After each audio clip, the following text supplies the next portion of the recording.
ಎಲ್ಲಾ ಗೃಹಲಕ್ಷ್ಮಿಯರಿಗೂ ಕೂಡ 4,000 ರೂಪಾಯಿವರೆಗೂ ಹಣ ಈಗ ಜಮೆ ಆಗಲು ಶುರುವಾಗ್ತಾ ಇದೆ. ಹೌದು, ನೀವು ಕೂಡ ಗೃಹಲಕ್ಷ್ಮಿ ಫಲಾನುಭವಿಗಳಾಗಿದ್ರೆ ಈ ವಿಡಿಯೋನ ದಯವಿಟ್ಟು ಪೂರ್ತಿಯಾಗಿ ನೋಡಿ. ಒಂದಲ್ಲ ಎರಡು ದೊಡ್ಡ ಸಿಹಿ ಸುದ್ದಿನೇ ಬಂದಿದೆ. ಮತ್ತೆ ನಿಮ್ಮ ಹತ್ತಿರನೂ ಕೂಡ ರೇಷನ್ ಕಾರ್ಡ್ ಇದ್ರೆ, ಅದರಲ್ಲೂ ನಿಮ್ಮ ಹತ್ತಿರ BPL ಕಾರ್ಡ್ ಇರ್ಲಿ, APL ಕಾರ್ಡ್ ಇರ್ಲಿ ವೀಕ್ಷಕರೇ, ಈ ವಿಡಿಯೋ ತುಂಬಾ ಇಂಪಾರ್ಟೆಂಟ್ ಆಗಲಿದೆ. ಎದಕ್ಕಂದ್ರೆ ಅನ್ನಭಾಗ್ಯ ಫಲಾನುಭವಿಗಳಿಗೆ ಕೆಲವು ನಿಯಮಗಳು, ಇವರ ಕಾರ್ಡುಗಳು ಬಂದ್ ಆಗ್ತಾ ಇದ್ದಾವೆ, ಅದನ್ನು ಕೂಡ ನೋಡ್ತಾ ಹೋಗೋಣ. ಇನ್ನು ಮತ್ತೆ ಗ್ಯಾಸ್ ಸಮಸ್ಯೆ ಕಾಡಲಿದೆ ಕರ್ನಾಟಕಕ್ಕೂ ಭಾರತ ದೇಶಕ್ಕೂ ಕೂಡ. ಎದಕ್ಕಂದ್ರೆ ಹೋರ್ಮಜ್ ಜಲಸಂಧಿ ಮತ್ತೆ ಬಂದ್ ಆಗತಾ ಇದೆ ವೀಕ್ಷಕರೇ. ಹೌದು, ಈಗಾಗಲೇ ಮಹಾಯುದ್ಧ ಮತ್ತೆ ಪ್ರಾರಂಭವಾಗಬಹುದು. ಅಮೆರಿಕ ಇರಾನ್ ನಡುವಿನ ಯುದ್ಧ ಮತ್ತಷ್ಟು ಭೀಕರವಾಗಬಹುದು ವೀಕ್ಷಕರೇ. ಈಗ ಅಮೆರಿಕದವರು ಕೂಡ ಈ ಒಂದು ಹೋರ್ಮಜ್ ಜಲಸಂಧಿಯನ್ನ ಬಂದ್ ಮಾಡಲು ಮುಂದಾಗ್ತಾ ಇದ್ದಾರೆ. ಭಾರತಕ್ಕೆ ಕಚ್ಚಾ ತೈಲ, ಅಡುಗೆ ಅನಿಲ, ಆಟೋ LPG ಎಲ್ಲ ಕೂಡ ಇದೇ ಒಂದು ಹೋರ್ಮಜ್ ಜಲಸಂಧಿ ಮೂಲಕ ಬರುತ್ತೆ. ಇನ್ನು ವೀಕ್ಷಕರೇ, ಉತ್ತರ ಕರ್ನಾಟಕದ ಭಾಗದಲ್ಲಿ ಅಂದ್ರೆ ರಾಯಚೂರು, ಬೀದರ್, ಯಾದಗಿರಿ, ಕಲಬುರಗಿ ಈ 4 ಜಿಲ್ಲೆಗಳಲ್ಲಿ ರಣ ಬಿಸಿಲು ಅಂತ ಹೇಳಲಾಗಿದೆ ವೀಕ್ಷಕರೇ. ಅಂದ್ರೆ ಈ ಭಾಗದ ಜನರು ಸ್ವಲ್ಪ ಹುಷಾರಾಗಿರ್ಬೇಕು. ಎದಕ್ಕಂದ್ರೆ 45 ಡಿಗ್ರಿ ಹತ್ತ ಹೋಗ್ತಾ ಇದೆ ಸೂರ್ಯನ ಶಾಖ ಅಂತ ಹೇಳಲಾಗ್ತಾ ಇದೆ. ಇನ್ನು ಬಂಗಾರದ ಬೆಲೆ ಕೂಡ ಇಳಿಕೆ ಆಗೋ ಮುನ್ಸೂಚನೆ ಒಂದು ಕಡೆಗೆ. ಹಾಗಾದ್ರೆ ಮುಂದೆ ಬಂಗಾರ ಬೆಲೆ ಇಳಿಕೆ ಆಗುತ್ತೋ ಏರಿಕೆ ಆಗುತ್ತೋ? ಈ ಒಂದು ಮಹಾಯುದ್ಧದ ಕಾರಣ ಕರ್ನಾಟಕ ದೇಶದಂತ ಬಂಗಾರದ ಬೆಲೆ ಇಳಿಕೆ ಆಗ್ತಾ ಇದೆ. ಹಾಗಾದ್ರೆ ಇವತ್ತು ಬಂಗಾರದ ಬೆಲೆ ಎಷ್ಟು ಇಳಿಕೆ ಆಗಿದೆ ಅದು ಕೂಡ ನೋಡ್ತಾ ಹೋಗೋಣ ಬನ್ನಿ. ಮೊದಲಿಗೆ ಈ ವಿಡಿಯೋ ಪೂರ್ತಿಯಾಗಿ ನೋಡಿ ವೀಕ್ಷಕರೇ. ನೀವಿನ್ನೂ ಕೂಡ ವಿಡಿಯೋಗೆ ಲೈಕ್ ಮಾಡಿಲ್ಲ ಅಂದ್ರೆ ದಯವಿಟ್ಟು ವಿಡಿಯೋಗೆ ಒಂದು ಲೈಕ್ ಮಾಡಿ. ಗೃಹಲಕ್ಷ್ಮಿಯವರು ರೇಷನ್ ಕಾರ್ಡ್ ಇದ್ದವರು ಬೇಗನೆ ಲೈಕ್ ಮಾಡಿ, ನಿಮಗೆ ಗುಡ್ ನ್ಯೂಸ್ ತಗೊಂಡ್ ಬಂದಿದ್ದೇವೆ. ಇನ್ನು ಪ್ರತಿಯೊಬ್ರು ಕೂಡ ಕಮೆಂಟ್ ಬಾಕ್ಸ್ ಅಲ್ಲಿ ನಿಮಗೆ 29ನೇ ಕಂತು ಹಣ ಜಮೆ ಆಗಿದೆಯಾ, ಎಸ್ ಆರ್ ನೋ ಅಂತ ದಯವಿಟ್ಟು ನಮಗೆ ಕಮೆಂಟ್ ಅಲ್ಲಿ ಕಮೆಂಟ್ ಮಾಡಿ. ನಿಮ್ಮ ಕಮೆಂಟ್ ಓದೋದಕ್ಕೆ ನಾವು ರಿಪ್ಲೈ ಕೂಡ ಮಾಡ್ತೇವೆ. ಹಾಗೆ ನಮ್ಮ ಚಾನೆಲ್ಗೆ ಸಬ್ಸ್ಕ್ರೈಬ್ ಕೂಡ ಮಾಡಿ. ಬನ್ನಿ, ಈಗ ಗೃಹಲಕ್ಷ್ಮಿ ಯೋಜನೆಯ ಮೊದಲನೇ ಸಿಹಿ ಸುದ್ದಿ ಏನಪ್ಪಾ ಅಂದ್ರೆ 200 ರೂಪಾಯಿ ತಿಂಗಳಿಗೆ ಕಟ್ಟಿ ನೀವು 30,000 ರೂಪಾಯಿಂದ 3 ಲಕ್ಷ ರೂಪಾಯಿವರೆಗೂ ಹಣವನ್ನ ಪಡ್ಕೋಬಹುದು ಗೃಹಲಕ್ಷ್ಮಿ ಸಂಘದ ಮೂಲಕ. ಅಂದ್ರೆ ಸಾಲ ಸೌಲಭ್ಯ ನಿಮಗೆ ಗೃಹಲಕ್ಷ್ಮಿ ಯೋಜನೆ ಮೂಲಕವೇ ಸಿಗ್ತಾ ಇದೆ. ಯಾವುದೇ ಗ್ಯಾರಂಟಿ ಇಲ್ಲದೆ, ಅಂದ್ರೆ ಯಾವುದೇ ಅಡಮಾನ ಇಲ್ಲದೆ, ಗ್ಯಾರಂಟಿ ಇಲ್ಲದೆ ನಿಮಗೆ ಕಡಿಮೆ ಬಡ್ಡಿ ದರದಲ್ಲಿ ಒಂದು ಸಾಲ ಸೌಲಭ್ಯ ಸರ್ಕಾರದಿಂದ ಗೃಹಲಕ್ಷ್ಮಿಯರಿಗೆ ಮಾಡಿಕೊಡಲಾಗ್ತಾ ಇದೆ. ಇದಕ್ಕೋಸ್ಕರ ಗೃಹಲಕ್ಷ್ಮಿಯವರು ಏನ್ ಮಾಡಬೇಕು? ಮೊದಲಿಗೆ ಗೃಹಲಕ್ಷ್ಮಿ ಯೋಜನೆಯ ಸಹಕಾರ ಸಂಘದಲ್ಲಿ ನಿಮ್ಮ ಹೆಸರನ್ನು ನೀವು ಅದಕ್ಕೆ ಸೇರ್ಪಡೆ ಮಾಡಬೇಕು. ಅಂದ್ರೆ ನೀವು ಗೃಹಲಕ್ಷ್ಮಿ ಯೋಜನೆಯ ಗೃಹಲಕ್ಷ್ಮಿ ವಿವಿಧೋದ್ದೇಶ ಸಹಕಾರ ಸಂಘದ ಸದಸ್ಯರಾಗಬೇಕಾಗುತ್ತೆ.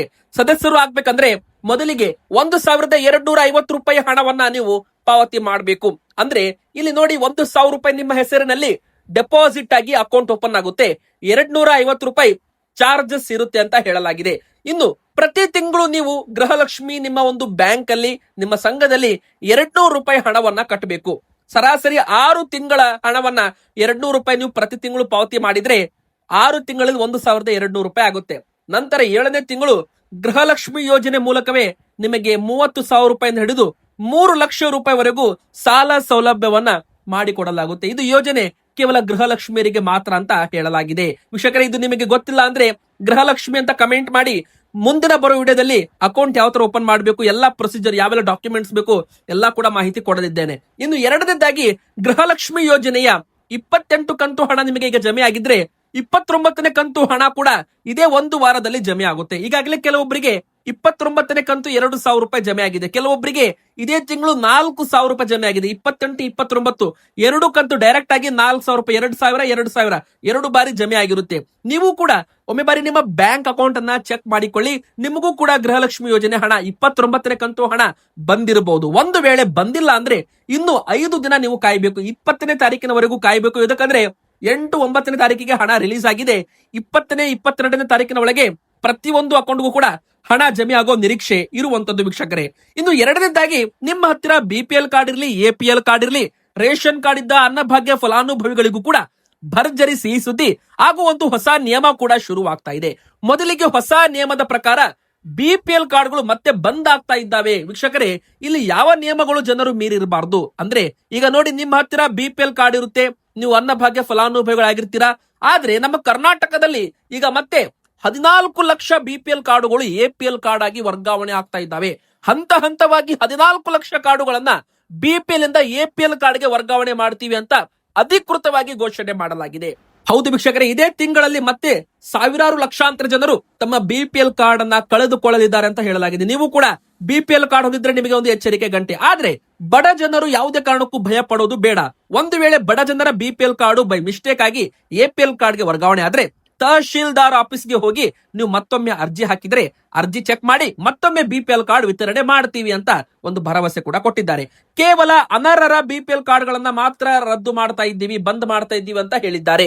ಅಂದ್ರೆ ವೀಕ್ಷಕರೇ, ಸರ್ಕಾರಿ ನೌಕರರು ಮತ್ತೆ ಸಾವಿರಾರು ಲಕ್ಷಾಂತರ ರೂಪಾಯಿ ಹಣ ಗಳಿಸೋರು ಮತ್ತೆ ಶ್ರೀಮಂತರು, ಇಲ್ಲಿ ತೆರಿಗೆ ಪಾವತಿ ಮಾಡ್ತಾ ಇದ್ದವರು, ಜಿಎಸ್ಟಿ ರಿಟರ್ನ್ಸ್ ಮಾಡ್ತಾ ಇದ್ದವರು, ಮನೆಗಳನ್ನ, ಅಂಗಡಿಗಳನ್ನ, ಮಳಿಗೆಗಳನ್ನ ಬಾಡಿಗೆ ಕೊಟ್ಟು ವರಮಾನ ಪಡ್ಕೋತಾ ಇದ್ದವರು, ಸ್ವಂತ ಬಳಕೆಗೆ 4 ಚಕ್ರ ವಾಹನ ಹೊಂದಿದವರು, 7.5 ಎಕರೆಗೂ ಹೆಚ್ಚು ಭೂಮಿ ಇದ್ದವರು, ಇವರೆಲ್ಲರ ಬಿಪಿಎಲ್ ಕಾರ್ಡುಗಳು ಎಪಿಎಲ್ ಕಾರ್ಡ್ ಆಗಿ ವರ್ಗಾವಣೆ ಆಗ್ತಾ ಇದೆ. ಮುಖ್ಯವಾಗಿ 1,20,000 ರೂಪಾಯಿ ಮೇಲೆ ಆದಾಯ ಇದ್ದವರ ಬಿಪಿಎಲ್ ಕಾರ್ಡು ಎಪಿಎಲ್ ಕಾರ್ಡ್ ಆಗಿ ವರ್ಗಾವಣೆ ಆಗ್ತಾ ಇದೆ ವೀಕ್ಷಕರೇ. ಒಟ್ಟು 14 ಲಕ್ಷ ಅನುಮಾನಾಸ್ಪದ ಕಾರ್ಡುಗಳು ಪತ್ತೆ ಮಾಡಲಾಗಿದೆ. ಹಂತ ಹಂತವಾಗಿ ಅವುಗಳನ್ನ ಬಂದ್ ಮಾಡಲಾಗುತ್ತೆ ಅಂತ ಹೇಳಲಾಗಿದೆ. ಇದು ತುಂಬಾ ಜನ 6 ತಿಂಗಳು 1 ವರ್ಷದಿಂದ ಪಡಿತರ ಪಡೆದುಕೊಂಡಿಲ್ಲ ನೋಡಿ, ಅವರ ಬಿಪಿಎಲ್ ಕಾರ್ಡು ಕೂಡ ಎಪಿಎಲ್ ಕಾರ್ಡ್ ಆಗಿ ವರ್ಗಾವಣೆ ಆಗಲಿದೆ ಅಂತ ಇಲ್ಲಿ ಹೇಳಬಹುದು. ಇದು ಎಲ್ಲಾ ರೇಷನ್ ಕಾರ್ಡ್ ಇದ್ದವರಿಗೆ ಒಂದು ಎಚ್ಚರಿಕೆಯ ಗಂಟೆ. ಯಾಕಂದ್ರೆ ಒಂದಲ್ಲ ಎರಡಲ್ಲ 14 ಲಕ್ಷ ಕಾರ್ಡುಗಳು ಅಂತ ಹೇಳಲಾಗಿದೆ. ಇನ್ನು ಇದನ್ನ 3 ಲಕ್ಷ ರೂಪಾಯಿಗೆ ಲಿಮಿಟ್ ಅನ್ನ ಏರಿಕೆ ಮಾಡಬಹುದು. ಅಂದ್ರೆ ಬಿಪಿಎಲ್ ಕಾರ್ಡ್ ಗಿದ್ದ ಮಾನದಂಡ ಲಿಮಿಟ್ 1,20,000 ರೂಪಾಯಿ ಏನಿದೆ ನೋಡಿ, ಅದು 3 ಲಕ್ಷ ರೂಪಾಯಿಗೆ ಏರಿಕೆ ಮಾಡೋ ಒಂದು ಶಿಫಾರಸು ಬಂದಿದೆ. ಆದಷ್ಟು ಬೇಗನೆ ಇದ್ರ ಬಗ್ಗೆ ಮುಖ್ಯಮಂತ್ರಿ ಸಿದ್ದರಾಮಯ್ಯನವರು ತೀರ್ಮಾನ ತಗೊಳ್ಳಲಿದ್ದಾರೆ. ಒಂದು ವೇಳೆ ಬಿಪಿಎಲ್ ಕಾರ್ಡಿನ ಇನ್ಕಮ್ ಲಿಮಿಟ್ ಅನ್ನ 3 ಲಕ್ಷ ರೂಪಾಯಿಗೆ ಏರಿಕೆ ಮಾಡಿದ್ದಾದಲ್ಲಿ ಸಾವಿರಾರು ಕಾರ್ಡುಗಳು ರದ್ದಾಗುವುದು ಉಳಿಯುತ್ತೆ. 3 ಲಕ್ಷ ರೂಪಾಯಿ ವರೆಗಿದ್ರು ಕೂಡ ಬಿಪಿಎಲ್ ಕಾರ್ಡ್ ಕೊಡಬಹುದು ಎಂಬ ನಿಯಮ ಕರ್ನಾಟಕದಲ್ಲಿ ಜಾರಿಗೆ ಬರಬಹುದು ಅಂತ ಹೇಳಲಾಗ್ತಾ ಇದೆ.